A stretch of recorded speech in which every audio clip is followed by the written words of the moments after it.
Everyone, आज हम एक बहुत ही महत्वपूर्ण टॉपिक करने वाले हैं हिंदी व्याकरण का, जिसका नाम है रस। तो आइए शुरू करते हैं। सबसे पहले हम जानेंगे रस की परिभाषा, अंग एवं उसके भेद। तो सबसे पहले परिभाषा देखिए आप। रस का शाब्दिक अर्थ होता है आनंद। काव्य के पढ़ने सुनने से जो आनंद की अनुभूति होती है उसे हम रस कहते हैं। आगे हम जानेंगे रस के अंगों के बारे में। रस के अंग। स्थायी भाव। स्थायी भाव जो भाव मनुष्य के मन में कम या अधिक मात्रा में स्थायी रूप से रहते हैं, जैसे कि प्रेम, क्रोध, शोक, घृणा, भय, विस्मय, हास्य आदि, ये सारे क्या होते हैं? स्थायी भाव होते हैं। आगे है विभाव। विभाव जिन कारणों से मन के स्थायी भाव जागते हैं उन्हें विभाव कहते हैं। अब हम जानेंगे अनुभाव के बारे में। अनुभाव, अनु का अर्थ है पीछे, अनुभाव का अर्थ हुआ जो भाव के पश्चात जन्म लेते हैं। स्थायी भाव के उत्पन्न होने पर उसके बाद जो भाव उत्पन्न होते हैं उन्हें हम अनुभाव कहते हैं। आगे हम जानेंगे संचारी भाव के बारे में। संचारी भाव मानव के मन में संचरित होते रहने वाले भावों को संचारी भाव कहते हैं। ये पानी के बुलबुलों की भांति जन्म लेते हैं और क्षण भर में ही लुप्त हो जाते हैं। आगे हम जानेंगे रस के भेदों के बारे में।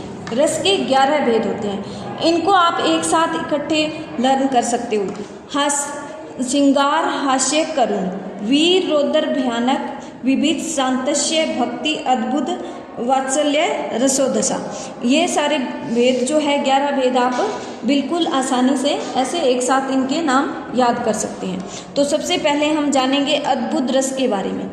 इस रस का स्थायी भाव आश्चर्य होता है। जब व्यक्ति के मन में विचित्र अथवा आश्चर्यजनक वस्तुओं को देखकर जो विस्मय आदि के भाव उत्पन्न होते हैं उसे ही अद्भुत रस कहते हैं। इसका उदाहरण, अखिल भुवन चर अचर सब, हरिमुख में लखी मातु, चकित भई गदगद वचन, विकसत दुर्ग पुलकातु।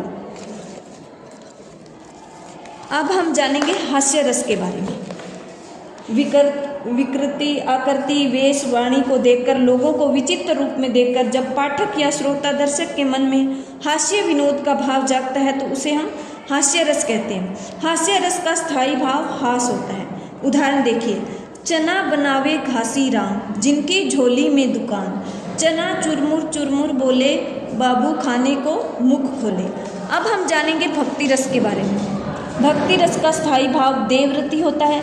इस रस में ईश्वर की अनुरक्ति और अनुराग का वर्णन होता है, अर्थात इस रस में ईश्वर के प्रति प्रेम का वर्णन किया जाता है। इसका उदाहरण, अखड़ियाँ झाई पड़ी पथ निहारी निहारी, जी बढ़िया छाला पड़ा राम पुकारी पुकारी। आगे हम जानेंगे शांत रस के बारे में।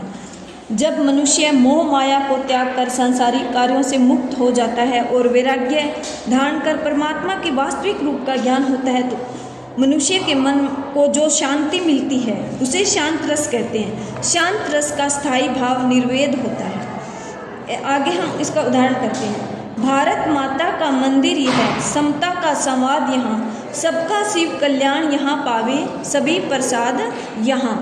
आगे हम जानेंगे भयानक रस के बारे में। जहाँ भयानक वस्तुओं को देखकर या भय उत्पन्न करने वाले दृश्यों को देखकर मन में जो भाव उत्पन्न होता है उसे भयानक रस कहते हैं। भयानक रस का स्थायी भाव भय होता है।